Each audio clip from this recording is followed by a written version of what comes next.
Right to equality, समानता का अधिकार, राष्ट्र के संपूर्ण विकास के लिए एवं एक सभ्य समाज की स्थापना के लिए पुरुषों एवं महिलाओं के बीच समानता होनी चाहिए।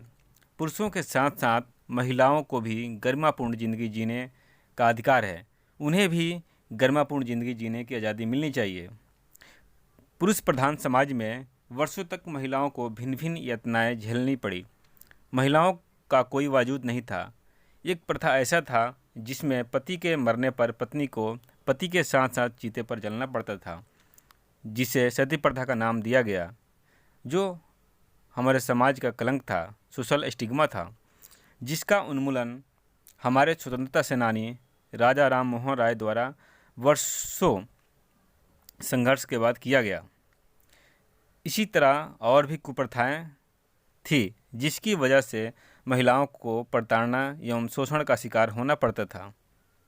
इन्हीं सब कुप्रथाओं को देखते हुए एवं एक सभ्य समाज की स्थापना के लिए महिलाओं के हित में भिन्न भिन्न कानून बनाए गए, जैसे सती प्रथा उन्मूलन अधिनियम 1829, हमारे आईपीसी में प्रावधान किया गया 498A का, जो ये बताता है कि अगर महिलाओं के साथ किसी भी तरह की क्रूरल्टी हो रही है उसके हस्बैंड द्वारा या उसके हस्बैंड के फैमिली मेम्बर या नातेदार द्वारा, तो उस पर एफआईआर कर सकती है। आगे है sexual harassment of women at work place, prevention and protection act 2013। Work place पे महिलाओं के साथ साथ सेक्सुअल हरासमेंट हुआ करता था, जिसका प्रिवेंशन के लिए, प्रोटेक्शन के लिए ये कानून बनाए गए। इसके साथ साथ ये बच्चों के साथ जो सेक्सुअल हरासमेंट होते थे उसके लिए पॉस्को एक्ट 2013 बनाया गया। डोमेस्टिक वायलेंस एक्ट 2005, ये अगर महिलाओं के साथ उसके घर में किसी भी तरह का उत्पीड़न होता है तो उसके लिए ये कानून बनाया गया। सेक्शन 125 CRPC ये प्रावधान करता है मेंटेनेंस का। अगर कोई लेडीज, कोई महिला अगर अपने खर्च चलाने में अक्षम है तो अपने पति से मेंटेनेंस की डिमांड कर सकती है।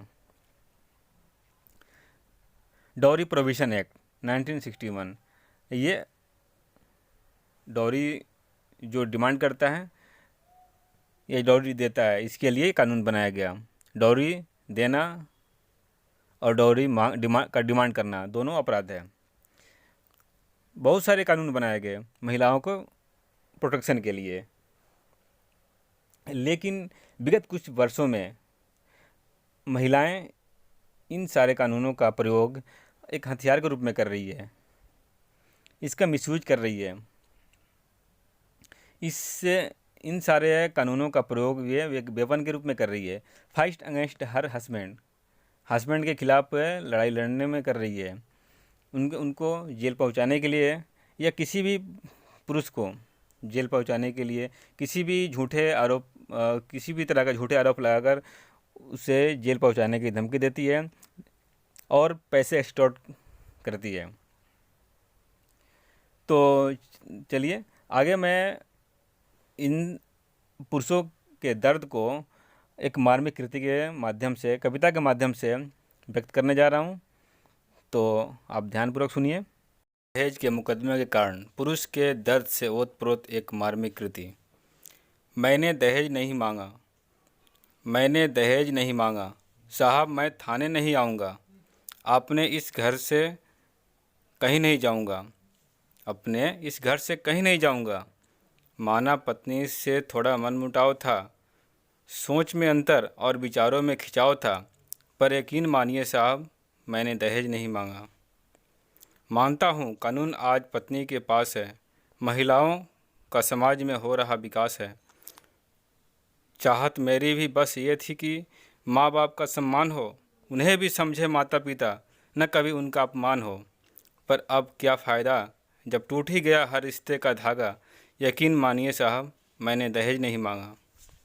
परिवार के साथ रहना इसे पसंद नहीं है, कहती यहाँ कोई रस कोई आनंद नहीं है। मुझे ले चलो इस घर से दूर, किसी की राय के ऐसियाने में कुछ ही नहीं रखा माँ बाप पर प्यार बरसाने में। हाँ छोड़ दो इस माँ बाप के प्यार को, नहीं माने तो याद रखोगे मेरी मार को। फिर शुरू हुआ वाद विवाद माँ बाप से अलग होने का। शायद समय आ गया था चैन और सुकून खोने का। एक दिन साफ मैंने पत्नी को मना कर दिया, ना रहूँगा माँ बाप के बिना, ये उसके दिमाग में भर दिया। बस मुझसे लड़कर मोहतरमा मायके जा पहुँची। 2 दिन बाद ही पत्नी के घर से मुझे धमकी आ पहुँची, माँ बाप से हो जा अलग, नहीं सबक सिखा देंगे। क्या होता है दहेज कानून, तुझे इसका असर दिखा देंगे। परिणाम जानते हुए भी हर धमकी को गले में टांगा। यकीन मानिए साहब मैंने दहेज नहीं मांगा।